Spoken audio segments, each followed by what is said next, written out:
आज आपण एक पौष्टिक डोसा बनवणार आहोत. मोड आलेले मूग आणि मिक्स पीठ याचा डोसा करणार आहोत.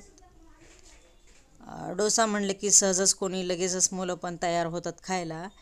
आपण जर बाजरीची भाकरी करून दिली तर कोणच नाही खाणार आणि आपल्याला पण खावंच वाटत नाही. पण डोसा म्हटलं की लगेच खायला तयार होतात. म्हणून या मोड आलेल्या मुगामध्ये लसूण, मिरची, अद्रक, कोथिंबीर हे सगळं मिक्स केलं आहे आणि मीठ आणि त्याला थोडंसं म्हणजे दरदरीत थोडंसं पिसलं आहे.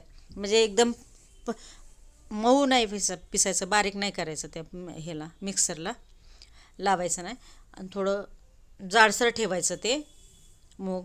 आणि ते पिठामध्ये मी मिक्स केले, कशा बाजरी आणि ज्वारीच्या पिठामध्ये ते सगळं मिक्स केले. हळद, मीठ, जिरे, ओवा हे टाकून आणि त्याचं बॅटर बनवलं आहे, जसं आपण डोश्याला बनवतो तसं.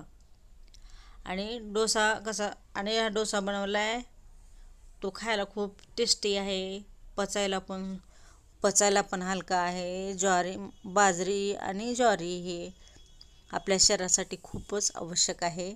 असंच आपण खाल्लं जात नाही, म्हणून मिक्स पिठाचा डोसा एकदा करून बघा आणि खूपच पौष्टिक आहे. बाजरी थंडीत आपल्याला उष्णता देते, ते उष्ण आहे बाजरी, म्हणून खायचं असतं. त्याच्यामध्ये आपण ओवा टाका आणि बनवू शकतो.